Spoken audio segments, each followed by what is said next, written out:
Little drum tour. What's up, everybody? So these are heavy bells that they don't really make anymore. The Peisty Visions cup chimes, super cool. I had these heavy bells kind of painted in Chicago.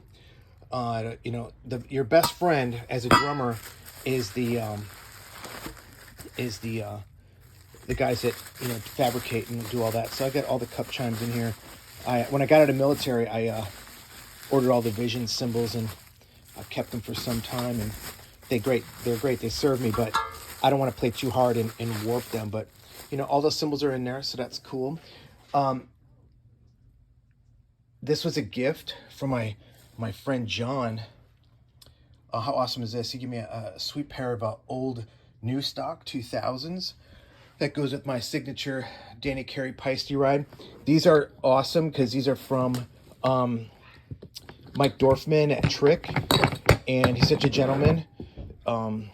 Extra pair of Trick pedals in here, so I kind of keep my beaters, everything ready to go. These are the let's keep these together. We'll show something fun. Again, I'm not trying to flex. Someone asked me to do a drum tour, kind of a walkthrough, and it's kind of cool. So I got those Black Widows, and Mike was kind enough to put my custom logo on there. Super cool. Got some dust on them. So we'll get over to the kit in just a moment here. We'll do some of the electronics since it's up right here. I'm using this really for auxiliary triggers on my kicks, and then of course I'm playing the Zoom live track. But let's talk about the Roland. Underneath the pedals, actually we'll go to the pedals here in just a second. You can see right here, we'll go to electronics. There's other couple bags here of just Peisty hi-hats, Visions. What else we got? Some old Chinas. This is kind of my bug out bag for some rehearsals. I'm teaching a lesson tomorrow. Some old school color sound Peisty, new school 900s, practice cymbals, the thing down there. Old school because I love 80s. This is a pretty special China. I did a couple records with this one. That China is pretty fun to hear. Inside here we got more color sounds and novos and all sorts of cymbals that we do. Here's kind of like my small sound center of effects. I'm kind of weird. I buy doubles sometimes, so you can see that blue China cymbal is just like that one in the bag, but I like to collect some electronic cymbals, some heavy bells back there. Of course, front of the kick drum, super cool. There's a little Easter egg in there. If you start at 12 o'clock and you, I guess, end at 11 o'clock, you'll have the kind of the logos might spell a certain somebody's name. So we got that. We got the snare corner here. Not that elaborate. Just getting into copper because my friend John. This is kind of my show drum. I just leave this out here for, I don't know, for inspiration. I did a lot of live shows with this. This snare I'm pretty proud of because I play it on 2 of my record deals, which is pretty cool. And it's like one of my, kind of a throwback to Wintama. This is me in Cairo, Egypt when I was a kid. I was 18 and a half and I climbed the Great Pyramid of Giza. So that was going on there. This is me in the morning when it came down. Some art that is always happening. We'll get around to the kit here. So let's do the kit. Thanks for hanging in there. It's a kind of a longer view right here. So what I want to share with you, talking about auto fabricators. I had a gong that was in that, right there, that kind of horizontal heavy bell ride position. But the key on gongs is if you get them drilled, you got to get it done right. If you get them drilled on the top and the bottom, you can support them to be horizontal and play them as ride sources. So I'm pretty excited about that. So I'm having this one suspended kind of in a traditional way because I'm doing some left-handed stuff right there, but I like the heavy sound of it. And we'll talk about this. So let's go into the kit. DW, black nickel over brass, pretty banging. 8-inch depth, 14-inch diameter. kind of keeping it fat. This is pretty legit here. I got the Alesis kind of suspended.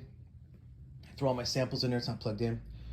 And then back to this here, when I took apart this snare drum here, or excuse me, these pedals here with the logo, kind of going with the Alchemy logos here. This snare drum, Frank asked if these are wooden hoops. These are this is a cast bronze VK snare drum, and it was cool because Alan Van Cleef laser etched my snare logo into the shell and onto the throw off, which is pretty cool. Gave me that custom signature look right there. I haven't looked at it in a while. It's so awesome. You're right, that is an Evans ebony on there. Custom DW gong drum, which is pretty cool. Collector series and design series. And then we're gonna go to the pedals here. So again, the V drum is gonna push these guys here. So these are those foot blaster triggers. Pretty cool. You can see on both pedals here. Those are just gonna make contact. So this is the kind of the more rock and roll version of the Pro V Bigfoot longboards, DW bass drum, trick drum pedals. Sorry about that, Mike.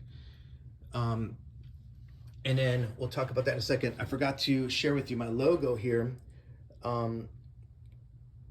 That kind of dovetails with my Enochia chimes. So Alan Van Cleef was able to make a bunch of these. This is his kind of logo, the Alchemy logo of the heptagon on the one side. And I just took it a little bit different. And you can see I have some of my symbol logo etched in there. My snare drum logo, I should say.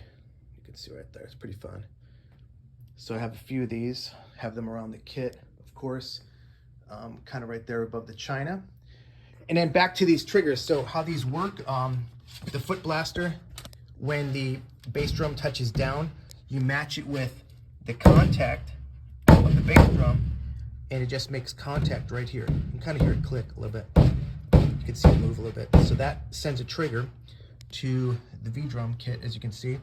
That haven't vacuumed. I did a little recording this weekend. So left to right, Pintech trigger for hand claps, sonic booms, bells, and things like that. Main hi-hat is going to operate the spokes hat. So that's going to be this guy here, which is right there.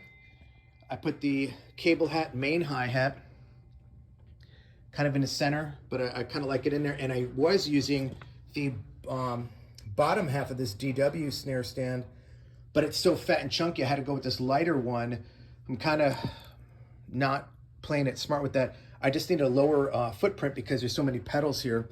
So I'm kind of tucking my left foot under the snare when I'm playing, as well as my right foot. So the only foot that really clears it, if you will, is my left foot here. So I'm kind of playing heel up with the right foot, heel down with the left. DW hats and Pintech effects that triggers the V drum. And again, the foot blaster underneath the bass drums, like that clicky, you know, kind of Vinnie Paul Pantera kind of deal. Back to electronics, Dan Dawes, good friend of mine, hooked it up with these pads here that, you know, give me a little bit more firepower inside of the kit because I can stack in some sounds and do the thing. And then we'll just do the cymbals here. This is something I talked about recently.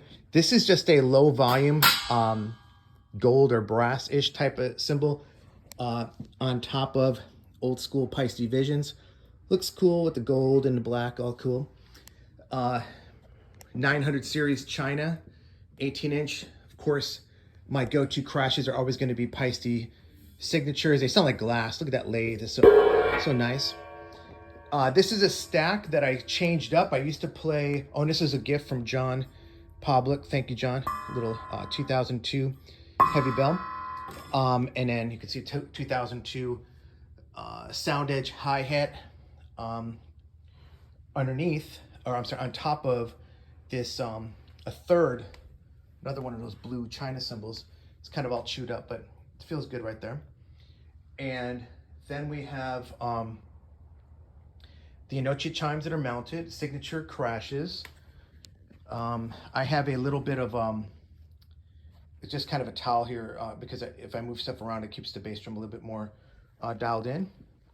Not really a towel, like a blanket over my bass drum. You can see acrylic. Overhead mics. Pretty much the rig is just like pretty condensed. A little mixer for my headset here to rock and roll. This is pretty cool. This is the Psycho Octopus Gigabell ride. What I like about this is it's just heavy, chunky, 18 inches in diameter, 2002 model, and it just cuts through. I kind of interrupted myself before. I was usually playing a 20-inch ride cymbal underneath this combination, but I'm using a low volume, kind of like this little cheapo that, you know, has these holes in it, give it a little more breathing room, and I really like that. That's a stacked upside down china that kind of took from the Terry Bozzio world, of course. 19-inch Wuhan china. And then, you know, back to the VK snare drum. This is, I believe it's like 37 pounds. Some people thought these were wooden hoops. I can understand that it might look like wood from above, but this is all cast bronze. I invite you to check out VK drums. It's just, you can't get any better than that. So what I did is I just scaled down, you know, from a bunch of drums I had over the years, and now I just have kind of a legacy kit.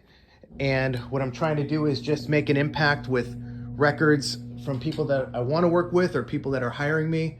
I'm super blessed, and I'm just loving this instrument, kind of like the first day I ever discovered it. So wishing you guys all a great 2023. Thanks for the request for the drum tour, and you'll see it fired up more than not, because I'm just doing this from home now. It's time. So, oh, and that's my little where my iPhone hangs up on the top. So, all right, guys, let's do the thing. Wishing you all the best. Rock.